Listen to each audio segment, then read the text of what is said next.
안녕하세요. 야구론 기자들의 이광수입니다. 안녕하세요. 야구론 기자들의 김유림입니다. 네, 오늘 주제는 국산 1호 코로나 백신 SK바이오사이언스가 될 수밖에 없는 이유에 대해서 한번 얘기 나눠보겠습니다. 예, 어디가 가장 국내에서 빨리 내놓을 것인지 국민들의 궁금증이 참 많은 상황인데 사실 이미 분위기는 주식시장에서 보여주고 있는데요. SK바이오사이언스 주가를 보면 상한가를 쳤어요. 그리고 식약처에서 임상 3상 승인을 해서죠. 뭐 임상 3상 계획을 승인한 거지 임상 3상 결과를 승인한 거는 아닙니다. 아, 아주 제대로 짚어주셨어요. 네. 네. 근데 이제 식약처가 지난 10일에 이제 SK바이오사이언스가 이제 개발 중인 코로나19 백신이죠. GBP510의 임상 3상 시험 계획을 이제 승인을 했는데, 이제 김강립 식약처장이 이날 브리핑에서 뭐 이번 승인으로 국내 업체가 개발한 코로나19 백신이 최초로 3상에 진입하게 됐다라고 말했습니다. 그러니까 식약처 임상 3상 시험을 승인받은 곳은 국내에서는 지금 SK바이오사이언스가 좀 유일한 거고요. 제넥신이 인도네시아에서 임상 3상 시험 계획을 승인을 받았습니다. 그럼 둘 다 임상 3상인데 왜 SK바이오사이언스가 더 빠르다고 보는 거예요? 네, 그 임상 방법 차이 때문인데요. 이제 SK바이오사이언스가 이제 비교 임상으로 진행되잖아요. 이제 일반 임상 같은 경우에는 정말 큰 모집단, 뭐 가령 3만 명 정도 된다고 하는데, 이 정도 되는 모집단을 확보를 해서 그 위약군과 효과를 좀 대조하는 방식으로 진행이 되잖아요. 그래서 비용과 시간이 많이 드는데, 이 비교 임상은 이미 개발된 유통과 약에 대해서 1대1 비교를 통해서 진행을 합니다. 그런데 뭐 일반 임상에 비해서 당연히 시간과 비용을 절약할 수가 있는데요.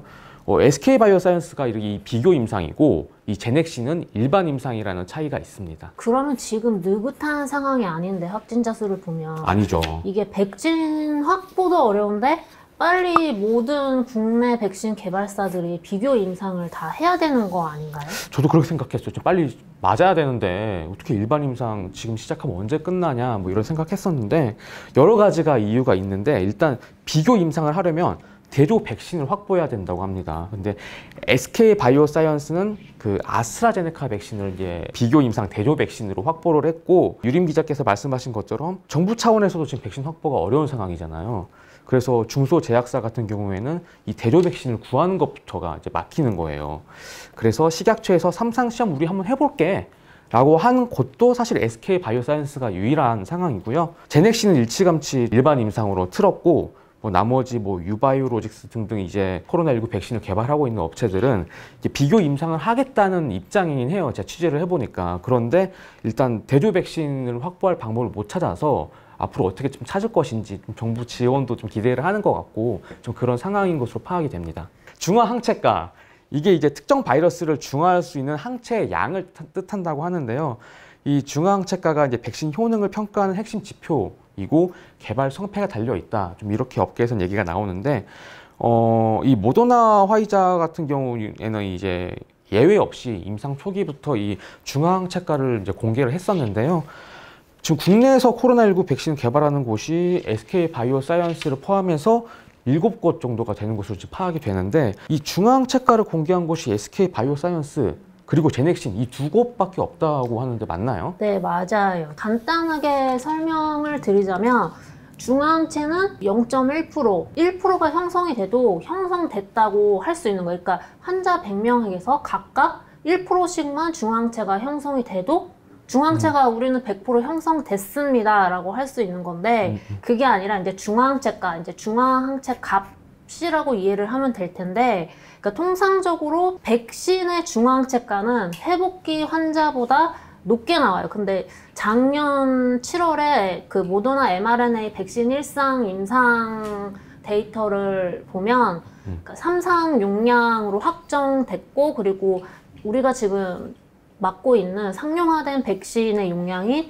100마이크로그램에서 중화항체 반응 정도가 회복기 환자의 상위 50% 중화항체가랑 유사한 수준이었어요. 근데 상용화된 이후에는 회복기 환자보다 이제 4배 이상 중화항체가가 형성됐다고 데이터를 발표를 했고요. 근데 제넥신은 회복기 환자 대비 10%의 중앙채가가 나왔다고 논문을 통해 공개를 했는데요. SK바이오사이언스는 얼마 전에 공개했을 때 우리는 중앙채가가 4-5배 회복기 환자 대비 수준이라고 하는데 그러면 모더나랑 화이자를 뛰어넘는 수준이거든요. 근데 여기서 주의해야 할 점은 SK바이오사이언스는 논문이나 정확한 뭐 측정 방법이나 그래프를 한 공개가 아니라는 점이에요. 그냥 우리는 뭐 4-5배가 형성됐다라고 한 건데 그냥 한 건가요? 식약처와 함께 상의를 해서 보도자료를 뿌렸겠죠. 이제 딱 그 정도 수준의 데이터만 공개를 했는데 근데 이게 달라요. 화이자와 모더나는 코로나에 걸렸다가 회복되는 환자의 피를 직접 뽑아서 추출해서 얻은 혈청을 했는데 SK바이오사이언스는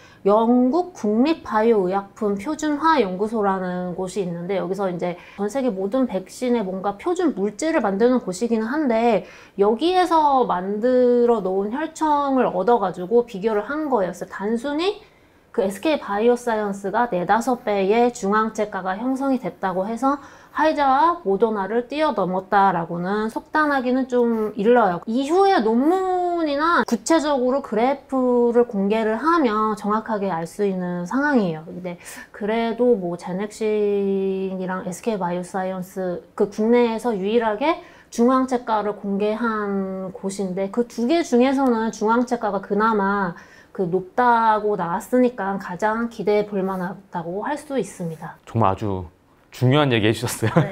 네. 자, 두 곳밖에 이제 발표를 안 했는데 이제 화이자나 모더나와 비교할 때는 그 절차상에 좀 약간 의구심이 있지만 그래도 SK바이오사이언스가 국내에서는 가장 좀 이렇게 기대해 볼 만할 수 있다 이렇게 말씀해 주신 것 같고 그렇다면 뭐 SK바이오사이언스의 허가는 언제쯤 나올 거라고 예상을 하고 있는 건가요? 네, 뭐 이거 식약처 브리핑 통해서 이제 발표가 된 건데요. 회사 자체 목표는 내년 1분기에 이제 3상에 대한 중간 분석 결과가 도출될 것이다. 좀 이렇게 얘기를 했고 그 이후에 이제 허가 신청에 나선다는 게 이제 계획입니다. 뭐 식약처도 국내에서 이제 백신이 없는 만큼 좀 심사를 굉장히 빨리 진행하겠다. 좀 이렇게 의지를 밝힌 만큼 뭐 내년에 정말 임상 3상 중간 결과가 좋으면 내년 내에 이렇게 유통이 되지 않을까 좀 그렇게 전망이 되고요. 말씀하신 것처럼 델타 변이 확산세가 굉장히 거센데 좀 우리 모두 방역 수칙을 잘 지키고 백신 국산화에도 성공해서 하루빨리 좀 코로나19가 종식됐으면 좋겠습니다.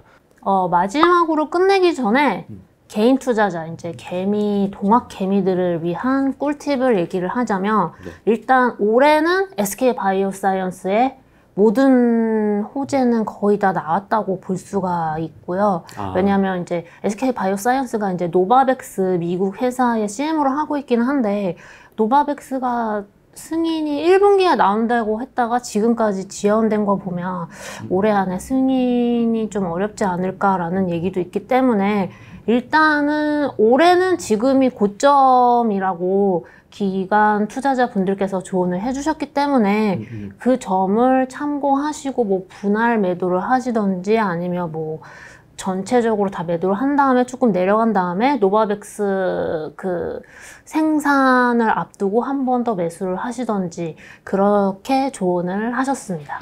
네, 지금까지 약오른 기자들의 이광수 기자였습니다. 네, 김유린 기자였습니다. 구독, 좋아요 눌러주세요. 중요한 얘기를 마지막에 했네요, 진짜. 네.